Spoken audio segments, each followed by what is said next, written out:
Kita akan lanjutkan diskusi kita tentang gerak lurus benda titik dengan membahas suatu kasus khusus, yaitu gerak lurus dengan percepatan tetap. Nama saya adalah Abdul Mistri Pradipto, saya adalah dosen pada Fakultas Matematika dan Ilmu Pengetahuan Alam ITB. Sebelumnya telah kita diskusikan apa itu kecepatan dan percepatan rata-rata, dan apa itu kecepatan dan percepatan sesaat. Jika posisi kita tuliskan sebagai X sebagai fungsi dari T pada arah I, karena ini adalah satu dimensi, maka kecepatan rata-rata itu adalah laju perpindahan dalam selang waktu delta T. Ini kita sebut sebagai Vx average pada arah I. Demikian pula, kecepatan sesaat adalah laju perpindahan jika selang waktunya itu diperkecil mendekati 0, sehingga kecepatan sesaat itu adalah turunan dari posisi terhadap waktu. Kita menyebut Vx pada arah I. Demikian pula, percepatan rata-rata itu adalah laju perubahan kecepatan dalam selang waktu delta T. Kita menyebutnya AX, average pada arah I.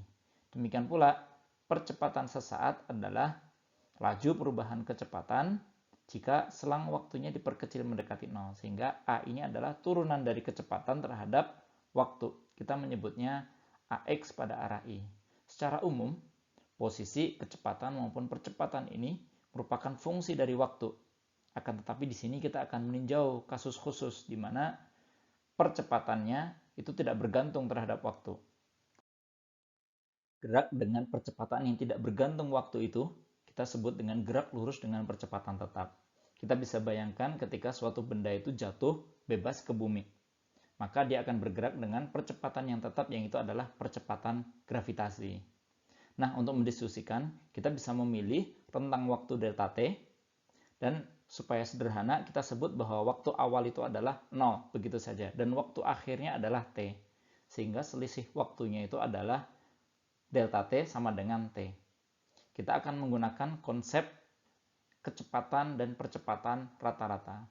Jika kita sebutkan bahwa posisi awal itu adalah x0 pada arah I, dan posisi akhir setelah T itu adalah X, seperti ditunjukkan dalam gambar ini, yang merupakan fungsi dari posisi terhadap waktu.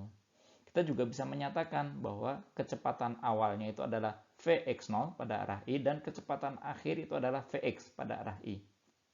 Gitu. Akan tetapi sekarang kita mendiskusikan percepatan tetap, sehingga percepatan itu tidak bergantung waktu. Sehingga percepatan awal itu sama dengan percepatan akhir, sama juga dengan percepatan rata-ratanya, kita sebut saja sebagai AX pada arah I, di mana AX ini konstan.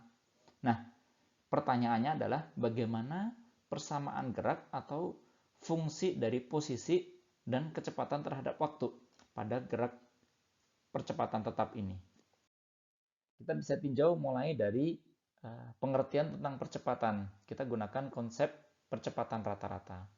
Jika percepatan rata-rata itu adalah perubahan kecepatan dalam selang waktu T, kita sebut AX pada arah I, ya. AX sama dengan Vx dikurangi dengan Vx0 dibagi dengan T, maka Vx itu adalah Vx0 ditambah dengan AX dikalikan dengan T, karena AX tadi konstan.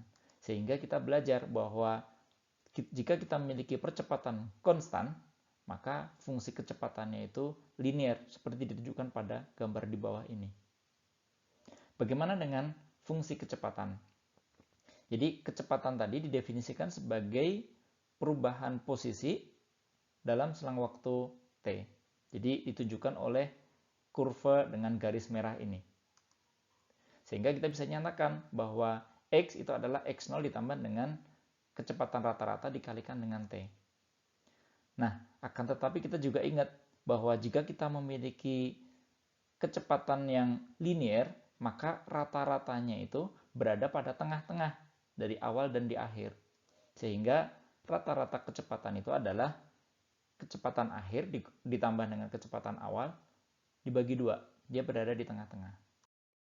Sehingga kita bisa tuliskan tadi fungsi posisi itu adalah X0 ditambah dengan Vx average dikali T.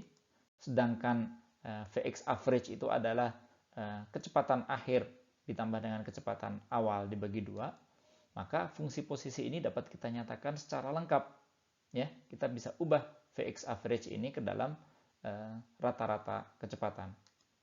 Dan karena kita tahu bahwa Vx itu adalah Vx0 ditambah dengan Ax dikali T, kita bisa masukkan ini ke dalam persamaan di atas, sehingga kita peroleh bahwa X itu merupakan fungsi kuadratik dari waktu, yang merupakan X0 ditambah dengan Vx0 dikali T, ditambah dengan setengah Axt kuadrat. Kita juga bisa dapatkan persamaan gerak itu dengan cara alternatif, dengan memanfaatkan definisi kecepatan dan percepatan sesaat. Jadi pertama dengan meninjau percepatan tetap sehingga Ax sama dengan konstan, kita tahu bahwa percepatan ini adalah turunan dari kecepatan terhadap waktu, maka dvx itu sama dengan Ax dikalikan dengan dt. Jika kita lakukan integral di sebelah kiri dan di sebelah kanan, maka kita akan mendapati Vx itu sama dengan integral dari Ax terhadap dt. Dan karena Ax ini adalah konstan, kita akan langsung dapatkan hasilnya sebagai Ax dikalikan dengan T ditambah dengan C. C ini adalah konstanta yang muncul dari syarat integrasi. Dan bisa kita pilih sebagai kecepatan pada saat awal, sehingga C itu adalah Vx0. Demikian pula dengan kecepatan yang tadi sudah kita dapatkan sebagai linear, Vx sama dengan Ax ditambah dengan Vx0. Kecepatan ini adalah turunan dari posisi terhadap waktu, sehingga kita dapati bahwa dx itu adalah Vx dikalikan dengan dt, atau Ax dikalikan dengan T ditambah dengan Vx0 dikalikan dengan dt. Lagi-lagi jika kita lakukan integrasi di sebelah kiri dan di sebelah kanan, kita akan dapatkan bahwa X itu adalah integral dari Vx terhadap dt. Sehingga sama dengan integral dari Axt ditambah dengan Vx0 terhadap dt.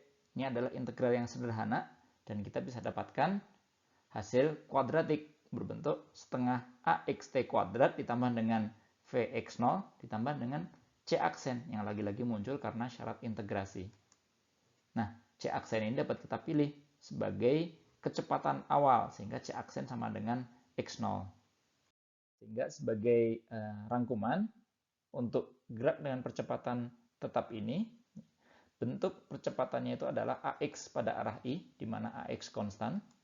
Kemudian kecepatannya ini berbentuk linear terhadap waktu, sedangkan posisi dia berbentuk kuadratik terhadap waktu. Vx, 0, dan X0 ini adalah syarat awal, yaitu posisi dan kecepatan pada saat T itu sama dengan 0. Terima kasih atas perhatiannya. Assalamualaikum warahmatullahi wabarakatuh.